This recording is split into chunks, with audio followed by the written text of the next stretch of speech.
Hola, buenas. Mi nombre es Rocío Talma, bueno, licenciada en enfermería, y hoy en este encuentro de la residencia de enfermería en cuidados críticos del adulto vamos a abordar la temática de shock hemorrágico. Recuerden que estas clases están grabadas, así que las pueden encontrar en nuestro canal de YouTube, Residencia de Enfermería Alende. Contactarnos también a través del mail, residenciaenfermeriaiga@gmail, o seguirnos en nuestra página de Instagram. Así que bueno, vamos a comenzar, a ver si pasa. Ahí está. Bueno, los contenidos que vamos a abordar en la clase de hoy de shock hemorrágico es, bueno, primeramente hacer un repaso de lo que es la fisiopatología del shock, el shock hemorrágico específicamente, su manejo inicial, las decisiones terapéuticas y la evaluación con la respuesta del paciente y prevención de complicaciones.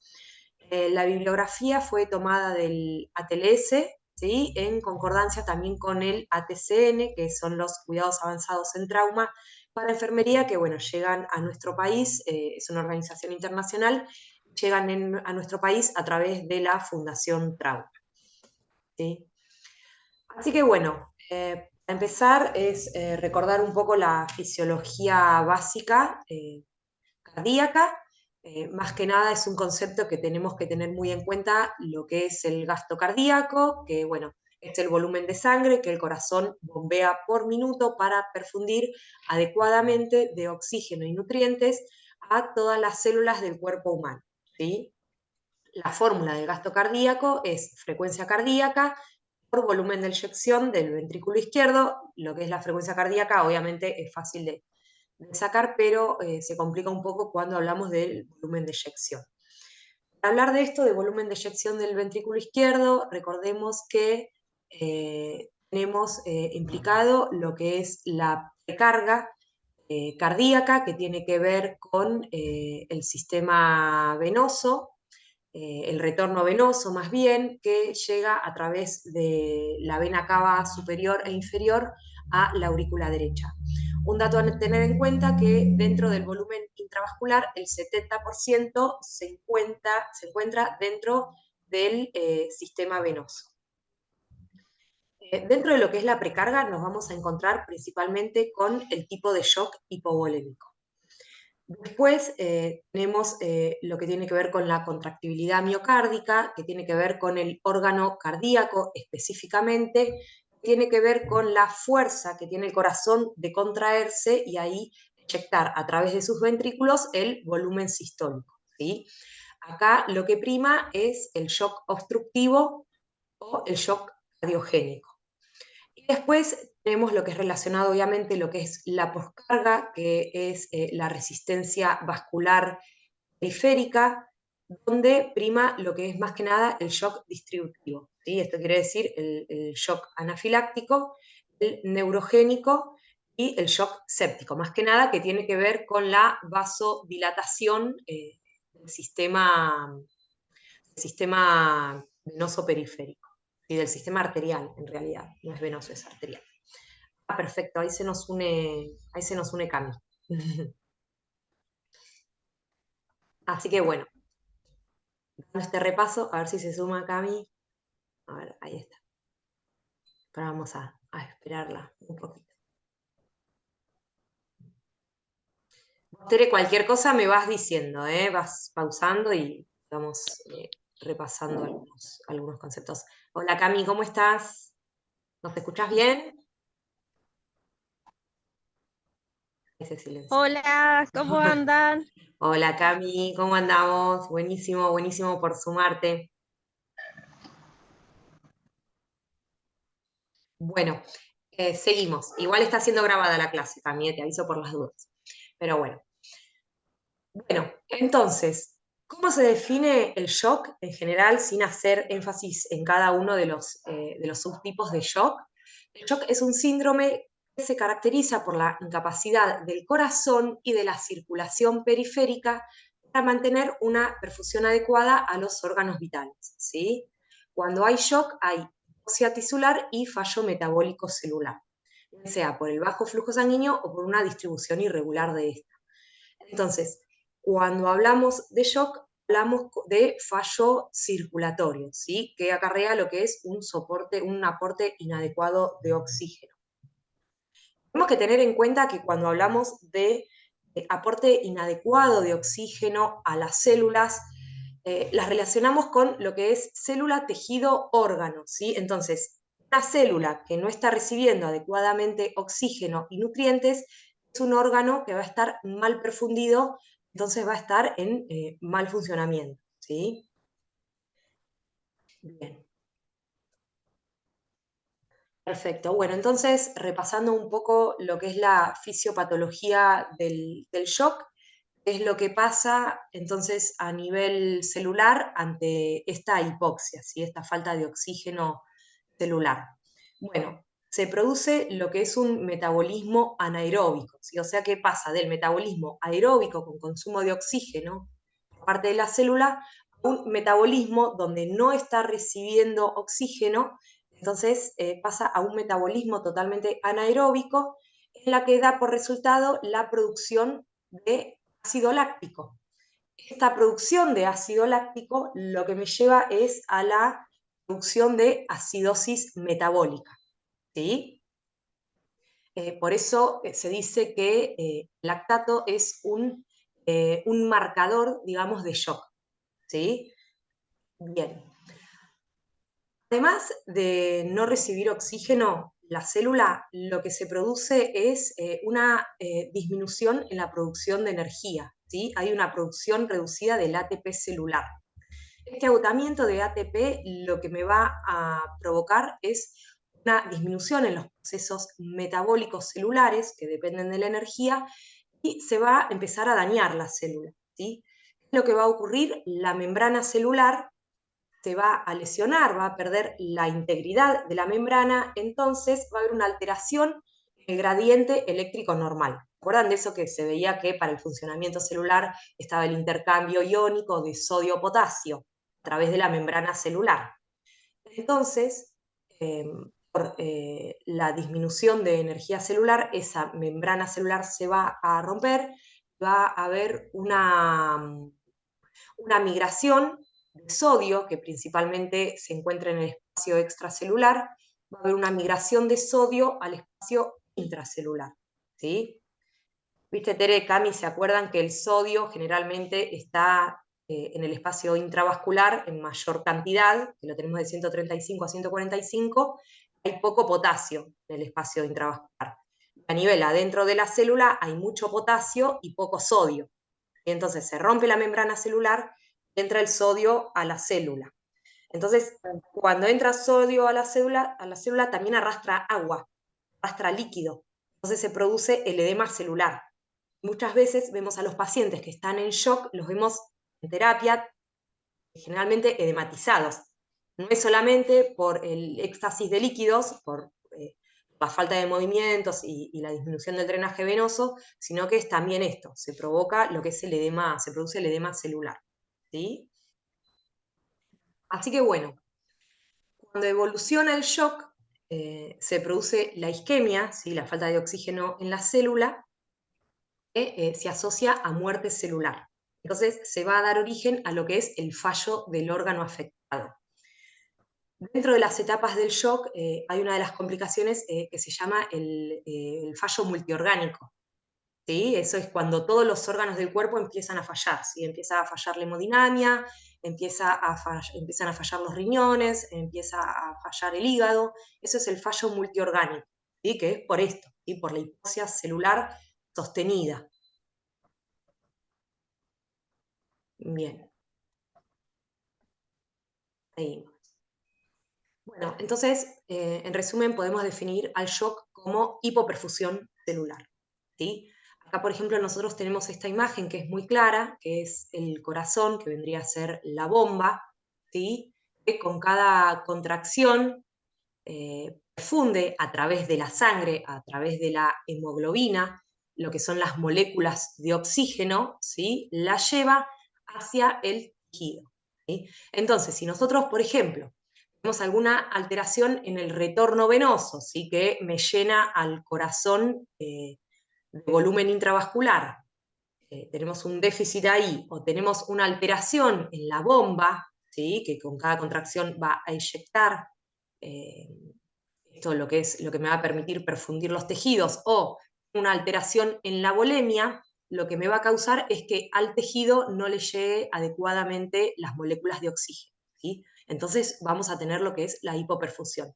Acá tenemos, bueno, esta imagen, ¿sí? De la cianosis periférica, que tiene que ver un poco con los mecanismos compensadores del shock, que ahora también lo vamos a ver, que tiene que ver con la vasoconstricción periférica para favorecer el flujo sanguíneo a los órganos nobles, ¿sí? A los órganos vitales, tales como corazón, riñón, cerebro y pulmones. ¿Sí?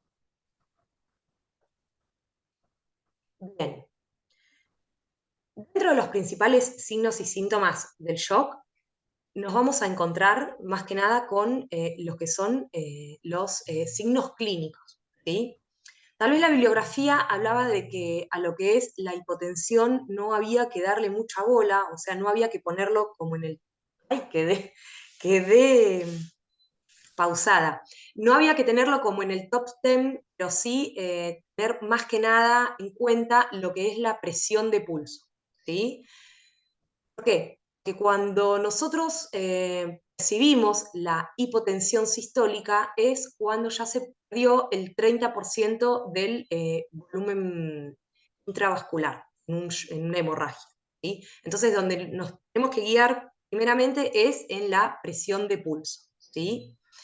Estos son datos que tenemos que tener en cuenta, que el primero en desaparecer es el pulso radial, cuando ya la presión arterial sistólica es de 80 milímetros de mercurio, ya ahí desaparece el pulso radial, el femoral en 70, el carotidio en 60.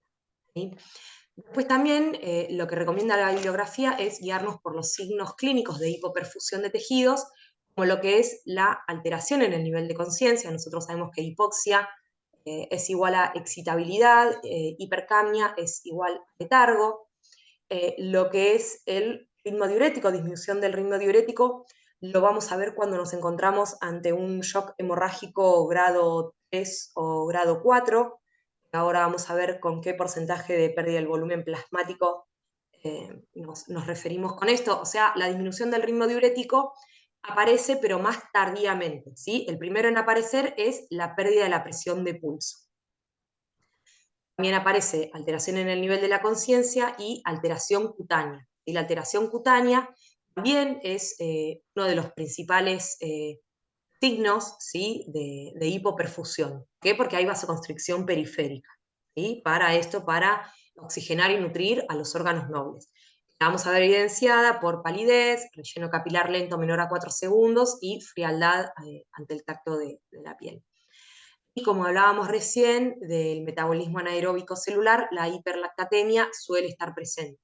¿Sí? O sea que dentro de los datos de laboratorio tenemos que tener presentes esto, ¿no? El lactato mayor a 2 miliosmoles por litro. ¿Sí? Bien, este cuadrito bueno, de hipotensión asociada a taquicardia, este cuadrito es para tener en cuenta las frecuencias cardíacas normales que en el paciente, a ver, vamos a incluir esta persona, en la que el paciente lactante tiene una frecuencia cardíaca normal más elevada que va disminuyendo a medida que vamos avanzando en la franja etaria, ¿no? Pero bueno. Bueno, esto ya lo dije, el tema de los mecanismos compensatorios van a estar presentes cuando hay una pérdida del volumen de sangre del 30%, y esto es como una regla a tener en cuenta en el trauma, en la enfermería del trauma, que cualquier paciente traumatizado que esté frío, taquicárdico, debe considerarse como un paciente que está en shock, ¿sí? Hasta que se demuestre lo contrario. O sea que un paciente traumatizado, frío, taquicárdico, se trata como paciente en shock. Así que bueno, vamos a pasar a la siguiente, a ver qué pasa.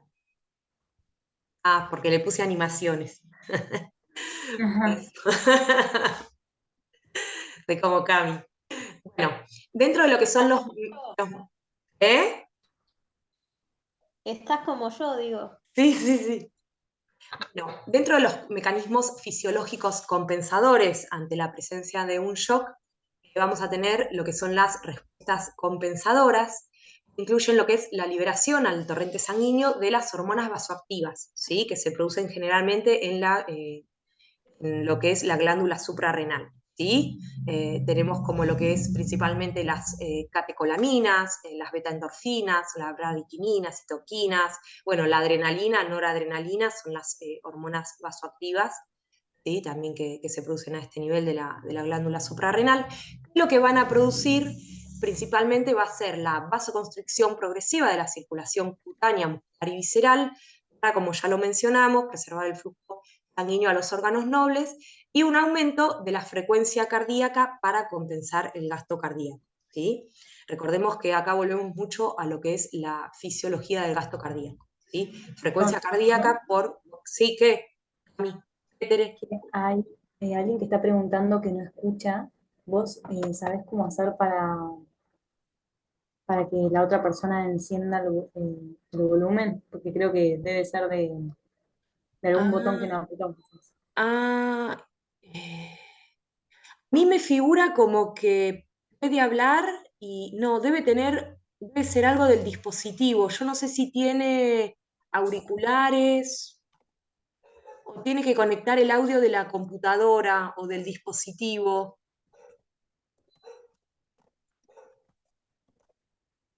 A ver, ¿puede escuchar ahí?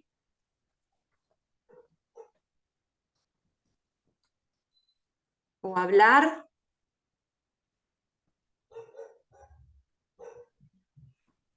Es algo del dispositivo, ¿eh? A ver, Es raro, siempre escucho. a ver si... No, que yo de acá no... acá está el chat, a ver. Es raro, siempre escucho bien.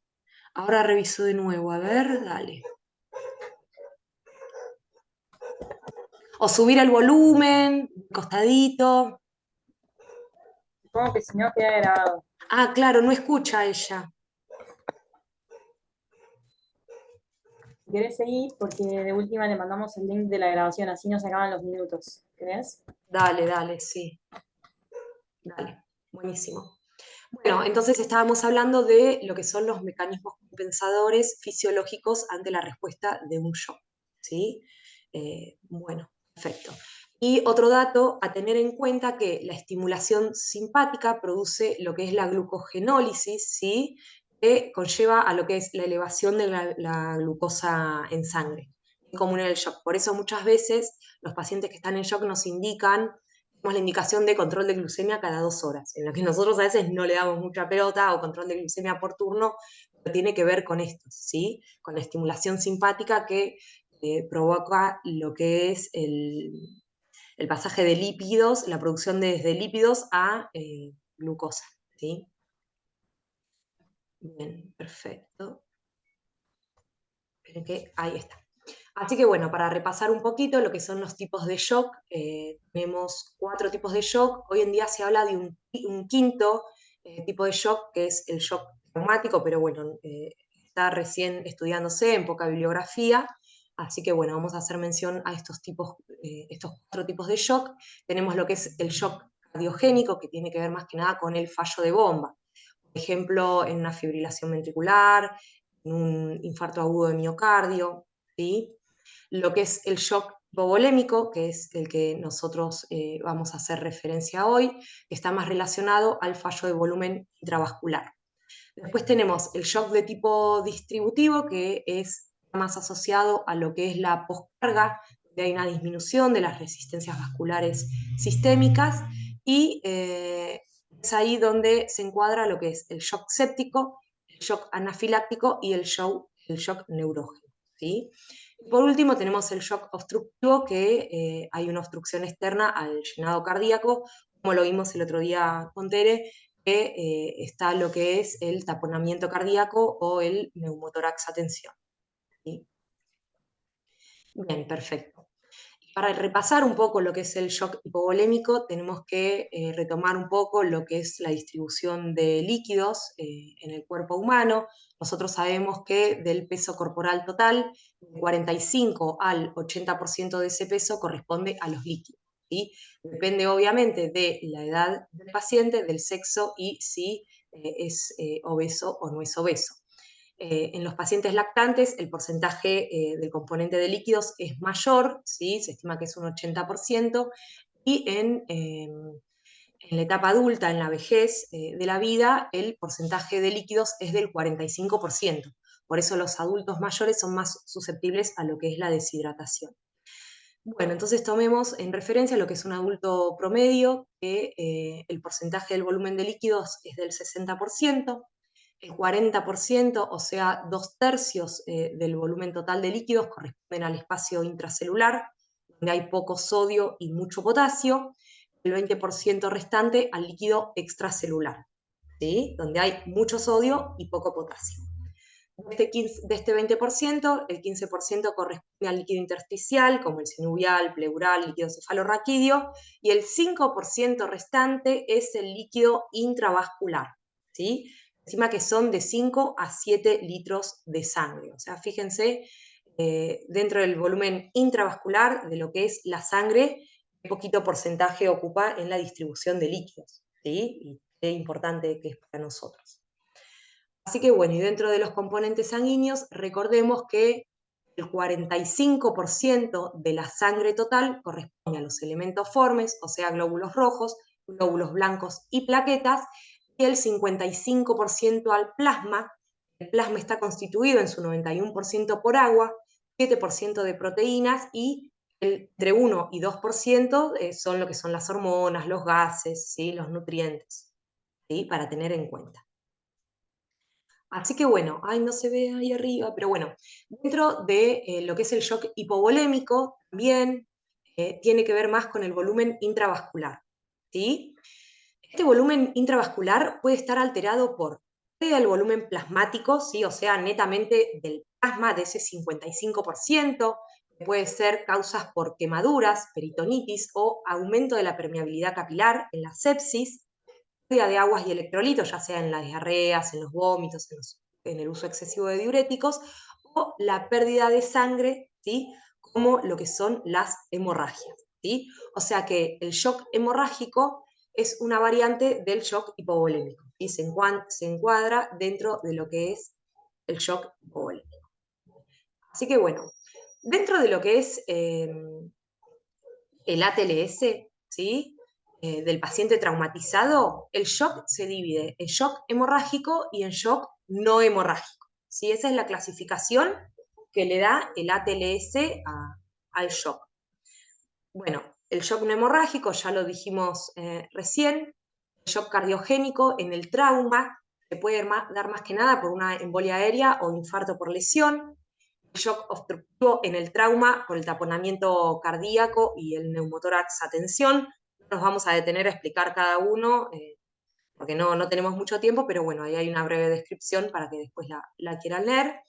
Y dentro del shock distributivo, en el trauma se puede dar lo que es el shock neurogénico por un trauma raquimedular cervical o torácico alto, lo que causa es una hipotensión por pérdida del tono simpático, y si no, el shock séptico, que inmediatamente al trauma es raro, ¿sí? Generalmente no se presenta, salvo que el paciente haya demorado en su consulta médica, ¿sí? Más se da tal vez en lo que son los traumas abdominales. Ahí empiezo a hacer el baile electrónico. Si sigo, me voy a borrar del video, lo voy a ocultar. Bueno, las animaciones, me olvido que hay animaciones, eso mientras voy hablando lo tendría que ir pasando, pero bueno. Bueno, y lo que es el shock hemorrágico, a ver si puedo borrar esta parte de acá arriba, no se puede. Bueno, uy, esperen que me fui. Bueno, dentro de lo que es el shock hemorrágico, se considera que es un shock secundario a una pérdida sanguínea importante y rápida, que se asocia obviamente a una inadecuada perfusión y oxigenación tisular, ¿sí? Las regiones en el trauma que más pueden causar sangrado son el tórax, el abdomen, la pelvis y las extremidades. ¿Sí? Esas son las zonas en el trauma que más pueden causar shock hemorrágico. Y las pérdidas sanguíneas generalmente están asociadas a rotura de grandes vasos, al hemotórax masivo, lesiones del hígado o páncreas, recordemos que el hígado está ampliamente vascularizado, las fracturas pélvicas, las fracturas de extremidades, amputación y lesión por explosión. ¿Sí? Esas son las principales causas del trauma de lo que es el shock hemorrágico. ¿Sí? Bueno, esto creo que es más que nada parte de la evaluación, no se ve porque no puedo sacar esta cosita, pero bueno, arriba en el título dice evaluación del shock hemorrágico. Como bueno, Tere nos dio la clase anterior, dentro de lo que es el triage tenemos lo que es la revisión primaria y la revisión secundaria. Lo que incluye en la revisión primaria, obviamente, es el ABC. Uy, actualizar. Bueno. Es el ABCDE, ¿sí? Vía aérea permeable con ventilación. Y dentro de la circulación, la C de circulación, es acá donde entra nuestra evaluación. Entonces, ¿qué es lo que vamos a hacer? Vamos a evaluar principalmente si es un tipo de hemorragia interna o externa. Si es externa, obviamente va a estar a la vista. Si hay alguna fractura de pelvis o de extremidad, esta fractura puede lesionar o no vasos adyacentes, ¿sí? Tenemos que saber que la fractura que más hemorragia provoca es la fractura de pelvis, van desde 500 mililitros hasta una hemorragia letal. Le sigue la de fémur, la de tibia y la de húmero, o sea que cuando se nos presenta un paciente con un politraumatismo y fractura de alguno de estos sitios, ya tenemos que sospechar de un shock hemorrágico, ¿sí? Lo que requiere a las lesiones por explosión es cuando hay algún fragmento que penetra y lesiona algún vaso de gran calibre, y las lesiones adicionales de vísceras u órganos, más que nada tienen que ver con la presión de la onda de explosión. ¿Sí? Otra de las cuestiones que vamos a evaluar es el nivel de conciencia para evaluar la perfusión cerebral. Después, obviamente, lo que es la piel, la temperatura, color, humedad y el pulso. ¿Sí? Acá nuevamente aparece lo que es la pérdida de pulso radial, femoral o carotidio según la presión arterial sistólica. ¿Sí? Bien. Acá tenemos lo que es la clasificación de las hemorragias. Este cuadrito está muy bueno. La hemorragia de grado 1 es la que normalmente ocurre cuando nosotros donamos sangre. Se pierden hasta 750 mililitros de sangre. Igual cuando nosotros donamos no es más de 500 mililitros. Pero bueno, dentro de la categorización, la de grado 1 es una pérdida de hasta 750 mililitros. No hay alteración, no hay una respuesta, un mecanismo compensador no se activa, ¿sí? Fíjense que la frecuencia cardíaca, la tensión arterial, la presión de pulso, frecuencia respiratoria, está todo normal, no, el ritmo diurético también. Acá dice que, o sea, se pueden administrar cristaloides, pero al cabo de 24 horas y con consumo vía oral de líquidos, ya el volumen intravascular ya se restituye, ¿sí? No, o sea, no presenta grandes complicaciones. La de grado 2 es la de grado 2 no complicada, fíjense que el volumen se pierde, es entre el 15 y el 30%, hay una leve respuesta simpática con aumento de la frecuencia cardíaca, pero la tensión arterial todavía no se ve alterada, ¿sí? Y el tratamiento está más enfocado a lo que es la restitución de volumen por administración de cristaloides, ¿sí? La de grado 3 es un shock hemorrágico complicado, fíjense el volumen que se pierde, entre 1.500 a 2.000 mililitros. Ya tenemos taquicardia, hipotensión, la presión de pulso disminuida o ausente, taquicardia, hay alteración del ritmo diurético y el tratamiento es con cristaloides y puede requerir transfusiones sanguíneas, ¿sí? Puede requerir. La diferencia de la de grado 4 es letal, es un shock hemorrágico masivo, donde hay una pérdida mayor al 40% del volumen de sangre, y lo que es el tratamiento está enfocado a la administración de cristaloides y de sangre, ¿sí? Bien. Bueno, esto para tener en cuenta, la hemorragia, o sea, el shock hemorrágico, es el shock más común, el que más se presenta en el paciente traumatizado. Una de las cuestiones a tener en cuenta, que yo no la sabía, la aprendí leyendo, es que la tercera parte de los pacientes que presentan un shock hemorrágico presentan también coagulopatía al ingreso hospitalario. Que al haber pérdida de sangre también hay pérdida de plaquetas, ¿sí? De factores de coagulación. Entonces también los pacientes están coagulopáticos que ingresan. Ahora vamos a ver en el tratamiento, en el shock hemorrágico grave, que está enfocado en esto. Así que bueno, uy, qué desafío, 5 minutos. Bien. Bueno, el manejo inicial, ¿sí? Bueno, el shock hemorrágico, el diagnóstico, el tratamiento es simultáneo, ¿sí? Tiene que ir así de la mano, ¿sí? Tiene que haber un rápido diagnóstico y un rápido tratamiento. El principio básico está en, primero, detener la hemorragia. Después, reemplazar la pérdida de volumen. Si bien se dan casi al unísono, primero tenemos que controlar la hemorragia. Porque si nosotros no controlamos la hemorragia y administramos volumen, ¿sí? Vamos a provocar más hemodilución, ¿sí? Porque vamos a administrar, vamos a perder, ¿sí? Así que bueno, hay que restaurar el gasto cardíaco adecuado para favorecer la perfusión celular, ¿sí? El volumen vascular nosotros lo tenemos que restablecer para permitir que el oxígeno llegue a las células, a los tejidos y a los órganos, ¿sí? Ese es el fin del por qué tenemos que restablecer el volumen sanguíneo. Bien, obviamente el manejo inicial, como ya dijimos, es el ABCD, ¿sí? Bien, esto lo voy a pasar. Bien, perfecto. Dentro de lo que es la circulación, esto también es importante. La adecuada perfusión a los tejidos es la que determina la cantidad de líquido a administrar. Nosotros nos vamos a ir guiando por la clínica, ¿sí? Por la perfusión, por la coloración de la piel, por la presión de pulso, por la temperatura de la piel. Eso es lo que nos va a determinar la cantidad de fluidos que nosotros tenemos que ir administrando, ¿sí? Bien, perfecto. Ya lo vimos. Y bueno, cuando nosotros hacemos la exposición del cuerpo tenemos que prevenir la hipotermia, ¿sí? Ahora vamos a ver con qué está asociado la hipotermia.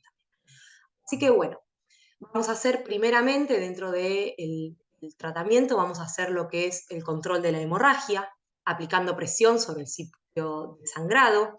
Si tenemos algún tipo de fractura, tenemos que estabilizar esa fractura para evitar que la fractura completa siga dañando o dañe algún vaso arterial adyacente. Preparar para una posible intervención quirúrgica, más que nada esto pasa en las hemorragias internas. Si nosotros vemos que administramos fluidos y no tenemos una respuesta clínica, tenemos que sospechar de una hemorragia interna. Entonces, a ese paciente tiene que ir a quirófano para la intervención quirúrgica o posible angioembolización, ¿sí? Bien.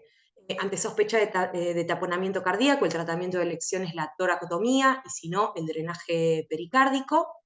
Y el uso de un torniquete tiene que ser juicioso en caso de una hemorragia arterial severa. Y hay que evaluar periódicamente el miembro afectado. Si se corta, mando otro enlace. ¿Sí? Más dudas. Bueno, una vez que hacemos control o en simultáneo que hacemos el control de hemorragia, vamos a estar colocando acceso vascular, periféricos, ¿sí? En las anticubitales, no colocar la vía periférica en extremidad lesionada. También se puede colocar vías venosas en venas de gran calibre, femoral, subclavio, yugular, o si bien la administración intraósea está reservada para los pacientes neonatos o pediátricos, en el adulto también se puede administrar intraóseo, pero bueno, a través de un dispositivo que nosotros no contamos, ¿sí? Bueno, el tercer paso del tratamiento es la administración de fluidos, sangre y hemoderivados. El cuarto, la prevención de la hipotermia. Y el 5, no nos olvidemos de lo que es el dolor y el tratamiento del dolor. Antes de pasar a la fluidoterapia y administración de sangre, acá tenemos algunas técnicas de control de la hemorragia. Fíjense que la presión directa sobre el sitio de lesión, elevación del miembro afectado, ¿sí? Para tratar de disminuir lo que es la pérdida sanguínea, la presión indirecta de la arteria, ¿sí?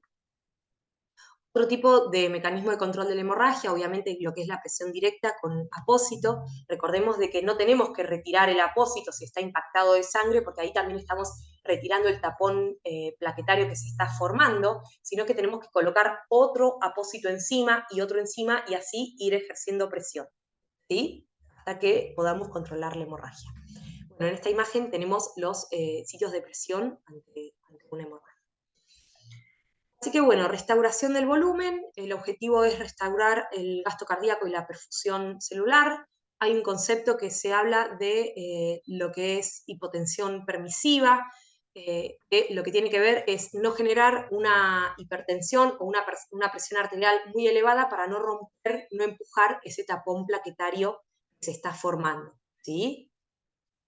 Bien, tiene que haber un adecuado balance entre la perfusión de órganos y los riesgos de un nuevo sangrado.